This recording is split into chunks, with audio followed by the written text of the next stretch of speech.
Hey everybody, this is Larry. This is me going over Q2 of the recent contest, number of substrings with only ones. Yeah, hit the like button, hit the subscribe button, join me on Discord, and yeah, so the idea here is, and initially, as you can watch me on the video, initially I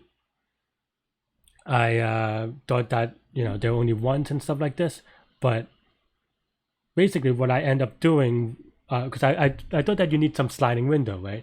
But it turns out that all you need is to, because all the characters have to be ones, you just have to find the length of the ones and then do the summation of it, which is 1 plus 2 plus 3 plus 4 dot dot dot all the way to n for that length, which is also n times n minus 1 over 2 or something like that. But the way that I did it is the same thing. And also, of course, you have to make sure that you mod the mod number, because I messed it up all the time. I solved this one in a really weird way, relatively, because I was, again, thinking about sliding windows. So a lot of my notations are kind of based off sliding windows. But you could have just count the number of consecutive ones and then do some maths on that, and that would be okay.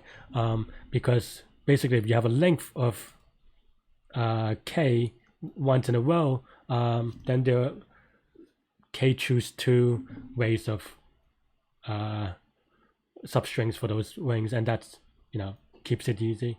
And stay tuned to watch me solve this in the contest.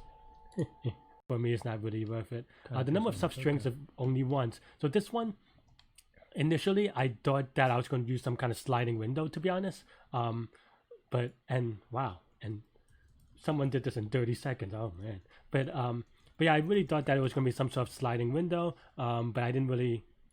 And then as soon as I kind of thought about it more, as I was typing it out, I thought, hey, actually, because you cannot replace or there's nothing like that, all you need is just the count how many contiguous ones there are.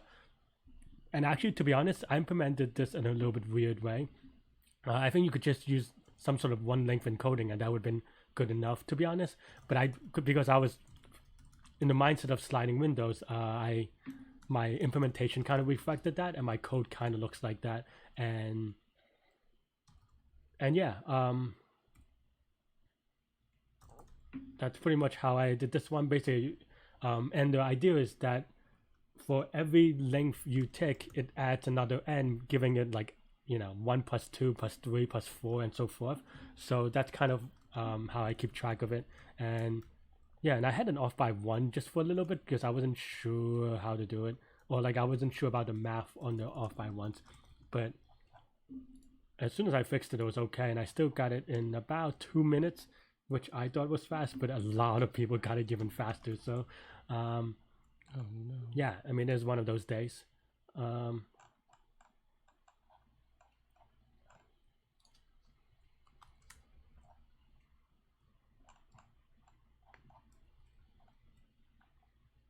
Cool. Like, what is wrong? I'm like, all right, I don't need this plus 1, and also I need to start at -1 so that counts right. But if I just did one length encoding, that this would have been much clearer, so I can understand how people